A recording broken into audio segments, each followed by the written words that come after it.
会员开不起，而是完结文更有性价比。这次的女主角依旧是柳如烟，汗流浃背吧如烟。正文开始，喜欢柳如烟的第10年，我跟她提了离婚，起因是她下班后迟迟没回家，我开车去她公司找她，却在她公司楼下看到她和一个男人站在一起，我一眼就认出那个男人是跟柳如烟纠缠了5年的前男友。他们站在台阶上，男人一身西装英俊挺拔，女人聊起大波浪小鸟依人，明明没牵手也没拥抱，却有种其他人都插不进去的亲密。我看了一眼我们的聊天记录，信息还停留在我问她今晚回来吃饭吗？她没回，她已经很久没怎么回我信息了，每次问都是忙，但原来跟别的男人聊天时也并不那么忙。我没有过去，只是静静的在一边看着。柳如烟的笑容有些陌生，我这才恍然，原来她已经好久都没对我笑过了。明明是最亲密的夫妻，可她每次回来都冷着一张脸，我以为是她工作太累了，原来只是我不是那个能让她笑出来的人罢了。她随意一瞥，脸上的表情随即凝住了，随即她跟男人说了些什么，男人笑容淡了下来，却还是跟她挥了挥手，看了我一眼后转身离开了。柳如烟走过来，打开车门坐上副驾后，你没到，你来干什么？我平静道，接你下班了。你不是说不会让江鹤坤进你们公司吗？柳如烟眉心更紧，江鹤坤是正儿八经耶鲁大学毕业的，又在华尔街摩根士丹利干了好几年，这种人才去哪里找？我凭什么不让人家来？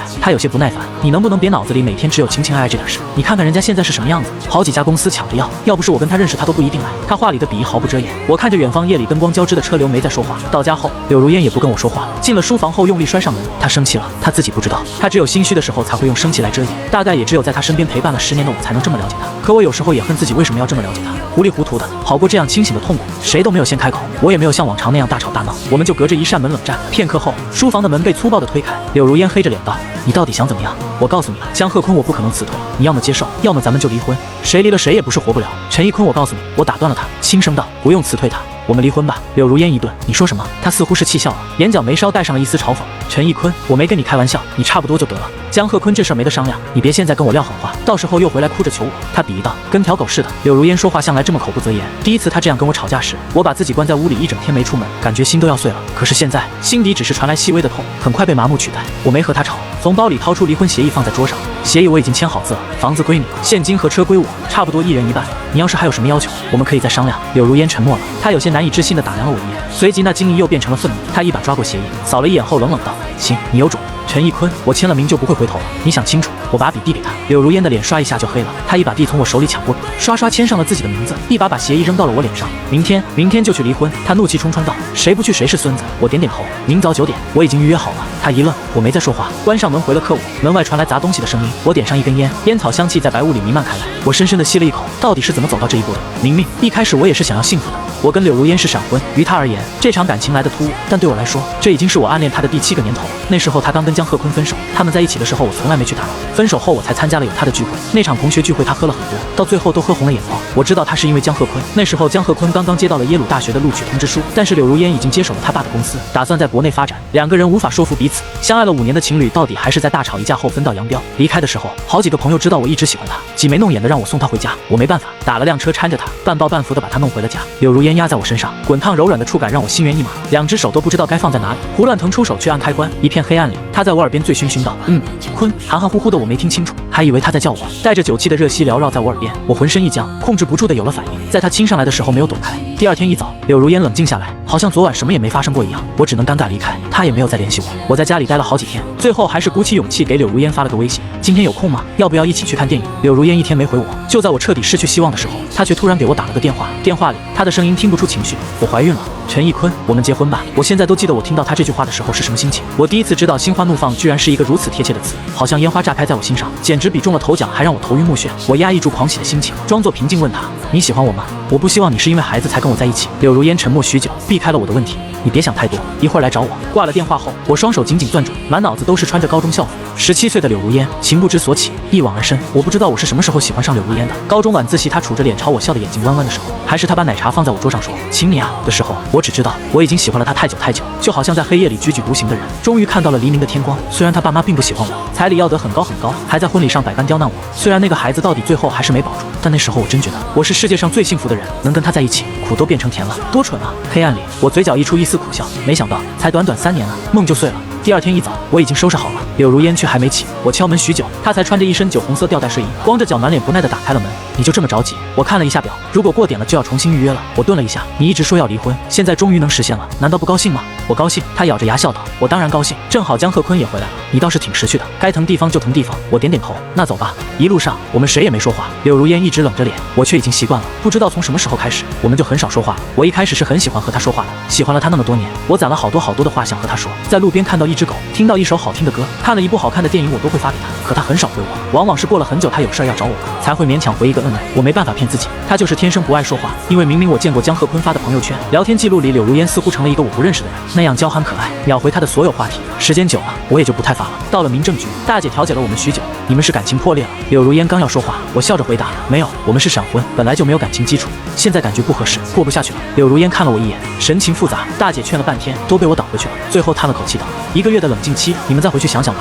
小两口男才女貌的多般配啊，你们年轻人就是爱冲动，回去多想想对方的好。我想了想，柳如烟长得好，高中时候就是我们学校的校花，她家世也好，家里父母是开公司的，不差钱儿。大学时候我们还坐公交的时候，她就开着跑车和江鹤坤出双入对。她性格也挺好的，身边朋友一大帮，从来不会冷场。她是一个很好的人，唯独对我不好。离开民政局的时候，正午的阳光刺得我闭上眼，柳如烟还以为是我哭了，终于露出一抹得意的冷笑。现在后悔晚了。陈奕坤，他站在我面前，明明比我矮了一个头，却硬生生站出了居高临下气势。我是不会吃回头草的，我没说话，开车跟他回家。回家后，柳如烟侧躺在沙发上，习惯性支持我，给我倒杯水。我没搭理他，拎着我的行李箱从卧室出来。你去哪儿？他蹙眉。我找了新房子，今天就搬走。顿了一下，我继续道，你买给我的东西我都放在卧室柜子里了。谁他妈稀罕？柳如烟突然暴怒，我扯出一丝笑，都要离婚了，好好告个别吧。你以后好好照顾自己，少喝酒，你胃不好。你谁啊？管得着吗？他猛地站起身来，一把拉住我的箱子，打开门就用力连推带扔踹了出去。要滚就赶紧滚！他眉眼压低，眸子里全是积压的怒火。我看着地上的箱子，愣了一下，随即我不再说话，走过去拎起箱子，进了电梯后再也没回头看他。背后的视线炽热，像是要在我后背上烧出一个洞来，可最后还是被关上的电梯门彻底斩断。我没要房子，是因为我不想再和柳如烟有什么瓜葛，我不想再看到她的东西，闻到她的味道，想到和她有关的任何事。其实离婚这件事，我早就想好了。柳如烟不喜欢我，我一直知道，只是我一直觉得，这么多年了，哪怕她就是长了颗石头心，也能给物化。可是这么多年，她还是不爱我，而我的热度也已经用光了。我这才明白，原来真的有人是无可替代的。大概她在面对江鹤坤时的笑容，任我如何努力都是看不到的。我搬到之前租好的一处房子里，还没放好东西，柳如烟妈妈就来电话了。小陈，胃药你给如烟买了吗？我怎么听说最近她胃又不怎么好？不是我说你啊，小陈，当初如烟要嫁给你的时候，我就不同意的。你别嫌我说话难听，你说你哪一点能配得上我们如烟？房子你都得住我家的，比她之前住的那个小江差远了。我就是看你对如烟还不错，才勉强让你进门的。可你看看呢，这些年你俩也没生孩子。我也不愿意说这个话，但是不是你身体不行啊？我跟你说，我们如烟可不能没孩子的。你要是有毛病，趁早说。现在如烟还年轻，可别耽误。我握紧手机，柳如烟家有钱，他妈一直看不太起我家。当初我爸妈为了我陪着笑脸去，也只能热脸贴他的冷屁股。这些年，他一直都看我很不顺眼，任我再怎么讨好也没用。其实这种话他已经不是第一次说了，每次我们见面，每次他给我打电话都会复述一遍我是如何高攀上柳如烟，而他家又是多么勉为其难。柳如烟从不会为我说话，他只告诉我，他妈说的难道不对吗？说他妈妈为了接受我，已经付出很多了，所以每次我都忍着。但是这次我没必要再忍了，我面无表情道：“阿姨，我们已经离婚了，我没义务再给他买药。顺便说一声，你没生我也没养我，没资格对我指手画脚。看不惯我的话，这边建议你把自己眼睛戳瞎，不要再看。”说完我也不管那边什么反应，直接挂断，把这个号码拉黑。想了想后，我又把柳如烟家里的微信群全退，把他家所有亲戚联系方式全部删除拉黑，包括他的。做完了这一切，我才长长出了一口气，躺在床上。离婚没我想象中那么难过。柳如烟每次吵架都很喜欢用离婚威胁我，她似乎是拿捏住了我不会离开她，利用我的爱肆无忌惮地伤害我。也如她所料，第一次听她这样威胁我的时候，我确实怕了。她说得很对，我像狗一样跪在她身前，说我错了，我会改，只要她不离开我，要我做什么都行。我用掌心盖住眼睛，感受到一阵湿热，只是心痛也会有阈值的，一遍一遍，那疼痛在反反复复中日渐麻木，透骨而出的锁链带着腐烂的血肉离开了我。终于到现在，只剩下解脱。柳如烟没再找我，她好像彻底消失在了我的生活中。直到2个周后，有同学突然找我，问我去不去参加明晚的同学聚会。我本来想拒绝，我实在不想再看见柳如烟了。然而转念一想，有错的并不是我，我也并不需要逼让她，就答应了会去。同学聚会上，我正跟其他人说着话，门突然被推开，柳如烟一脚踏进来。她身上穿着修身的白色丝缎长裙，流转的光泽更衬得身材凹凸有致，灯光下眼波流转，美得好像在发光。她身后跟着穿着高定西装的江鹤坤，2个人一进来，大家就开始起哄。哟，老江跟校花复合了，我就说你们分不了，那时候闹得轰轰烈烈的，来坐这边。可不是，我还记得鹤坤后来出国的时候，如烟喝酒差点把自己喝进医院了，这么多年一直等着呢吧。我跟柳如烟结婚的时候，她说不喜欢搞形式，所以没办婚礼。婚后她也从来不发跟我有关的朋友圈，甚至一起出去聚会也会跟我保持距离。说来可笑，我们都结婚3年了，但除了1、2个要好的朋友，没人知道我们在一起了。柳如烟的目光穿过人群望向我，眼神微带嘲讽，嘴角勾起。我没看她，转身和旁边的人说话。她黑了脸，跟着江鹤坤一起坐下。贺坤怎么回来了？听说你在国外发展的特别好，打算回来建设祖国了。有人开玩笑。江贺坤唇角牵起一丝自得的笑意。我都这么大岁数了，也该先想想成家的事儿了。家里人都催着呢。他没指名道姓，但所有人都笑了起来。是啊，如烟这些年一直等着你呢，现在你回来了，也差不多好事将近了吧？江贺坤没说话，微笑默认。哎，如烟，你可真够痴情的。不过咱们老江现在是成功人士了，长得又帅，你们俩也是郎才女貌。不过说起长得帅，我感觉景坤也很帅啊。当初咱班里经常有人争你跟贺坤谁是记草呢。我刚要说话，柳如烟冷笑一声，光长得帅有什么用？有些人一天到晚脑子里只有情情爱爱，当家庭主妇都当傻了，怪不得没人爱。我脸色一白，我知道他是在说我。当初他创业很忙，如果我也去搞事业，我们俩就很难在一起相处了。为了他，我拒了所有 offer， 安心在家照顾他。所有人都安静下来，随即有同学打圆场，话不能这么说呀。当初景坤也是拿了好几家大厂的 offer， 人家大学时候的项目就赚了几百万了。我记得当时有一家公司给他开了300万年薪。不过你当时怎么没去啊？他好奇道。你结婚了？柳如烟一愣，转头看向我，我垂下眼睑，平静道：是啊，娶了一个渣女。我为了他拒绝了所有机会，只为了能好好照顾他。不过垃圾就是垃圾，为他付出再多也没用的。好在及时止损了。一旁的男同学感同身受。是啊，有些女人就是这样，结婚的时候恨不得找个保姆伺候自己，结果又嫌弃男人不能出去赚钱，骂人家窝囊废没本事，感情什么好事都是他的了。我呸！这种垃圾只配孤独终老。话题随即变了，同学们都开始讨论自己的感情婚姻，说不能做恋爱脑，不然碰上这种渣男渣女就完了。我对柳如烟向来是100依100顺，这是我第一次讽刺她。她直直地看着我，似乎有些茫然。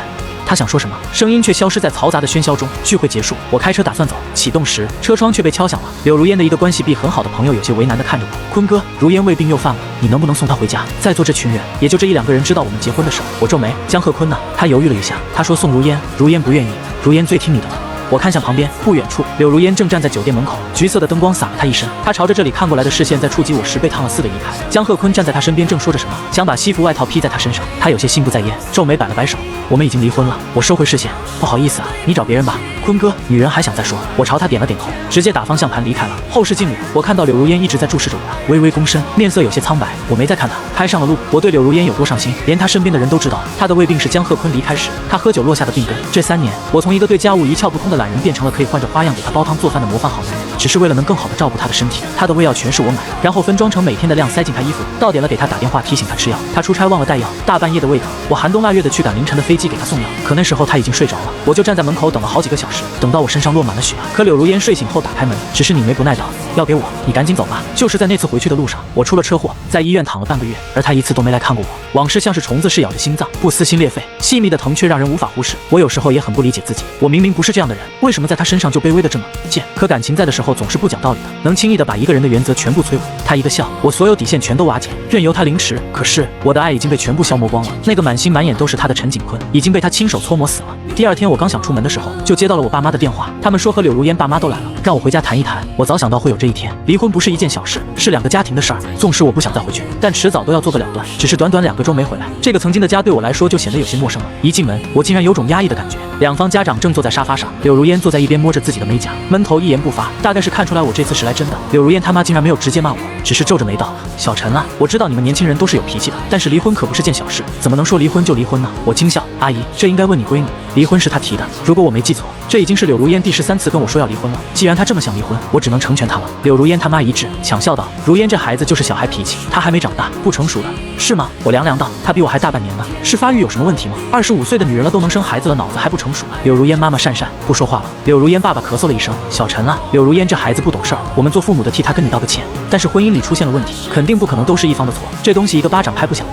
叔叔，我给你一个耳光，你说我拍不拍得响？已经离婚了，我也没必要再忍气吞声了，索性想说什么就说什么。我走到柳如烟跟前，沉声道：柳如烟，你别装死，你跟你爸妈说说咱们的婚姻里我到底拍了什么巴掌。你前男友回来了，你说不喜欢我这种只知道情情爱爱，每天在家围着你打转的男人。可是当时不是你家里人说你身体不好，让我辞职在家照顾你的吗？这些年我在家里洗衣做饭，1日3餐换着法的给你做，因为你有胃病，我一个无辣不欢的人再也没在家里做过辣菜。柳如烟，你摸着良心说说，这是我的错吗？柳如烟沉默不语，他妈忍不住开枪：你也别光说他，这么多年你们也没生出孩子，当时你让如烟未婚先孕，本来我们就不愿意，结果孩子也没保住，谁知道是不是你身体有什么毛病？我猛地回身，提高音量：她是未婚先孕了，可是怀孕又不是我一个人的事情。柳如烟不愿意，我难道能强迫她？为什么全成了我一个人的错？我难道后来没对她负责吗？你说孩子没保住，你怎么不问问你闺女孩子为什么没保住？她自己偷偷去流了产，没告诉我，她压根儿就不想要这个孩子。这到底是谁的错？是我的吗？我本来不想发怒的，可是压抑太久的情绪倾泻而出，连我自己都控制不了。我全心全意的付出有错吗？爱一个人到底为什么会变成错？到最后，我几乎是崩溃般的吼了出来：柳如烟，你告诉我到底有什么错？我妈站起身来，震惊道：你不是说是产检孩子身体不好才流产的吗？我低头苦笑，我怕你们骂他，是我太蠢了。我妈眼睛一下红了，颤声质问柳如烟：如烟，我们家这些年没亏待你，我们扪心自问是真拿你当闺女看了。你妈要88万彩礼，你不让办婚礼，你家里人对一坤百般看不惯，我们都没说什么，我们知道一坤喜欢你，只希望你俩好好的，你就是这么对他的。柳如烟脸上血色霎时褪去，对不起，妈，你别叫我妈，我不是你妈。我妈高声喝道，眼里全是喷涌的怒火。我爸也面色难看，低下头攥紧拳头。柳如烟，我不知道你把你爸妈和我爸妈叫来是什么意思，但我这么多年没什么对不中你的地方，我不想闹得太难看了，我们好聚好散吧。我疲惫道。柳如烟抬起头，她眼底情绪揉杂，嘴唇翕动许久后才轻声道：你没有错，走到这一步都是我的错，对不起，我不是故意的，我只是……景坤，给我个机会补偿你，我以后不会再这样了。我眼里浮起一丝讥讽，你当然不是故意的，你只是一边享受着我的好，一边嫌弃着我。柳如烟，我有的时候真的想不明白，你并没给我什么，也没有权利决定我什么，你只是仗着我爱你不断的向我索取，可我哪怕把心都挖出来给你，你也只会嫌弃有血腥气。我爱你才会对你好，可你却利用我的爱一遍一遍的伤害我，还这样居高临下。我凑到他面前轻声道：你到底是个什么东西？柳如烟，你凭什么？柳如烟眸光颤抖，面色苍白的像是大病一场，面对我的质问，她一句话都说不出来，好似被我的话万箭穿心一样，竟然第一次在我面前落入下风，单薄却坚韧的脊背一寸寸压弯。江鹤坤回来了，你明明跟我说不会让他进公司，然后又把他留下。柳如烟，你对婚姻不忠，背弃承诺后又把一切都推到我身上，说我脑子里只有情情爱爱，如今不是正好，我成全你们。柳如烟急切的抬头，我跟江鹤坤没什么关系，我们只是同事。我嘲讽道，你敢说你没有旧情复燃的心思？普通同事需要天天一起吃饭，抱着手机发消息吗？柳如烟，你是不是觉得别人都是傻子，心甘情愿被你糊弄？柳如烟张了张嘴，没说出话来。我站起身来，默然道，话我已经说完了，我希望你不要再来打扰我了。走出家门前一秒，柳如烟叫住了我，她声线颤抖，像是一直装在套子里的人第一次被割裂出来，这才终于看清自己。陈景坤，如果我愿意改，我们还有可能吗？我回头看向他，他的眼神竟然有些惶然。柳如烟在我面前一直是高傲的骄矜，不屑一顾的，在这场感情里，他总是上位者，我从没见过他这样惶恐的样子。晚了，我低声道，随即关上了门。离开柳如烟后，我开始投简历，打算出去工作。好在我毕业时间还不算太长，当初的项目做的也足够好看，现在仍然有很多公司抢着要我。在他眼里，我大概是一无是处，连江鹤坤的脚后跟都比不上，所以在这段感情里，我不断的陷入自我怀疑，我每天都活在痛苦里，问自己是不是真的那么差劲。可是现在我才发现，他并不能决定我很好。晚上回家，我给自己下厨做了很多菜，打算奖励一下自己，再过几天冷静期就结束了，我就可以彻底脱离这段感情了。可是一个电话打断了我的好心情，江鹤坤的声音在电话里有些失真，我们谈谈吧。我看着手里的筷子有些不耐，我跟你没什么好谈的，你也不希望我总来找你吧？有些事情最好还是说开了好。明明是他来找我，态度却十分高傲，我干脆利索的挂了电话。第二天他再打来的时候，态度就好了许多。我只是有些事情想和你沟通一下，只1个小时，我不会耽误你时间的。我不想去，又怕他没完没了天天烦我，只能找了个时间和他碰了一面。江鹤坤开门见山，我不希望你再和柳如烟联系了，既然你们分手了，就彻底一点，别再藕断丝连了吧。我看着这个男人，他穿着一身意大利手工定制西装，头发梳到在脑后，帅气又不失干练，不怪柳如烟喜欢了他这么多年。你也知道当初是我先跟他在一起的，我们感情很好，要不是你插足，说不定我们早就复合了。现在你们离婚了，我不希望你再来影响他了。我冷笑，我早就把他拉黑了，哪来的藕断丝连？江鹤坤满脸不信，如烟这些天一直魂不守舍的，如果不是你一直找他，还能是谁？我发现你们这些人真的特别会自说自话。我笑了，厉声道，我插足什么了？你们分手，我们才在一起，这也算插足？柳如烟不和我结婚，我难不成能把刀架在他脖子上逼他跟我在一起？你为什么不回去问问他？至于你说的我找他，我把咖啡放下，看着江鹤坤不屑道，你放心，喜欢他你就好好看着他，我对这个女人已经没兴趣了。江鹤坤还想再说，却突然睁大眼睛。柳如烟从我身侧急匆匆走过来，一把把他扯了起来，怒气冲冲道，你有病吧？谁让你来找他的？江鹤坤面色一黑，我找他怎么了？你们都要离婚了，你还想着他干什么？当初是你跟我说他性格无趣，只会围着你转，你很烦他的呀。柳如烟一僵，转头看向我，我无所谓的抱着胳膊，这些话我已经听了太多遍，如今已经不会再伤到我了。柳如烟咬牙，你疯了？我跟他怎么样轮不到你来管，我们还没领证，还没离婚。江鹤坤震惊地看着他，明明是我们先在一起的，你也说忘不了我不是吗？柳如烟，你忘了我们以前的事儿已经过去了。柳如烟冷冷道，我有老公，我跟你没关系。他盯着江鹤坤一字一顿道，我警告你，别再来找他，不然我对你不客气。江鹤坤脸色难看到吓人，他定定看了柳如烟许久，最后扯出一丝惨笑。柳如烟，算你狠。他猛地把手甩开，背影有些狼狈地快步出了咖啡厅。柳如烟把我拉出了咖啡厅，他沉默了一会儿，开口道，对不起，你说的对，一开始我确实是抱着和江鹤坤复合的心思，那时候我太年轻，被甩了太不甘心，所以他回来了之后，我总想着要他看看我现在多成功，让他后悔。我把这种执念当成了爱情。他搓了一把脸，低声道，现在我才明白，其实我早就不爱他了。不知道什么时候下雪了，纷纷扬扬的雪花落在柳如烟肩头，她却恍然未觉，只是苦笑。那天你说完之后，我回家想了很久，我发现自己真的不是东西。我觉得你没有我不行，你离不开我，所以仗着你爱我肆无忌惮的伤害你，甚至看不起你。其实现在想想，你只是爱一个人，你爱的坦坦荡荡，全心全意，你的爱很高贵。我才是最卑劣的那个人。远处的路灯亮起来，他睫毛上落下一片雪花，又很快化成晶莹的水滴。他声音低了下来：你离开家以后，我胃疼的时候没人再给我熬汤，我想吃药却找不到，想买却发现我连药的名字是什么都不知道。现在我才知道，根本就不是你离不开我，是我离不开你。我每天魂不守舍，我不喜欢这种茫然的感觉，可我确实不知道自己要干些什么。床单冰凉凉的，冷得我害怕。柳如烟捂住脸，惨笑出声，嘶哑道：原来我早就爱上你了。他说了这样多的话，让我都有些惊讶。跟我在一起的时候，柳如烟总是很吝啬回应的，任由我一个人唱着独角戏。原来他的话也可以这么多，只是来的有些不是时候。我已经不想听了。我伸手接住一片雪，凉凉的，化在我手心。柳如烟，你不是爱我，你只是觉得不习惯一直围在你身边的人离开罢了。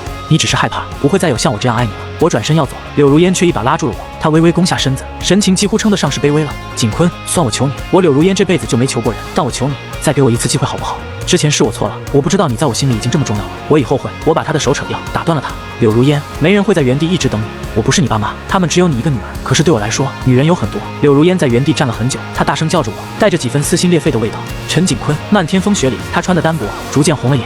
我不会离婚的。我回头淡然道：那我就去起诉离婚。柳如烟，你这样太难看了，不要像条狗一样。他像是突然被掐住了脖子，定定地看着我，神情悲痛又悔恨，一滴泪从他眼眶中突兀地掉了下来。这是离婚时他对我说的话，现在被我原路奉还。我终于理解了他，原来不爱的时候，伤人的话可以这么轻易地脱口而出。他终于后悔了，可惜对的答案来得太久，已经变成错的了。江鹤坤到底没在柳家的公司里站过，他被查出来简历造假。原来当初他只是去华尔街面试过，根本就没通过。所谓的摩根士丹利的经历也是假的，起因是他接了一个项目，结果做得乱七八糟，甚至连提案上的小数点都没搞清楚，造成了公司巨额亏损。公司副经理觉得不对劲，去背调了一下江鹤坤，结果才发现他只是靠着柳如烟的关系吹牛逼进来。这下事情闹大了，江鹤坤只能灰溜溜地滚出了公司，他的名声臭了，行内也再找不到工作，只能回了外地老家。大概是风水轮流转，我在职场倒是干得风生水起，业内有一家口碑很不错的公司猎头找上了我，直接给了我副总的职位。我准备干几年积攒一下经验就去自主创业。我这边过得不错，柳如烟过得却不怎么好。柳如烟又喝酒进了医院，她的朋友给我打电话，着急道：坤哥，算我求你了。如烟喝了一晚上的酒，我们怎么劝都不好使，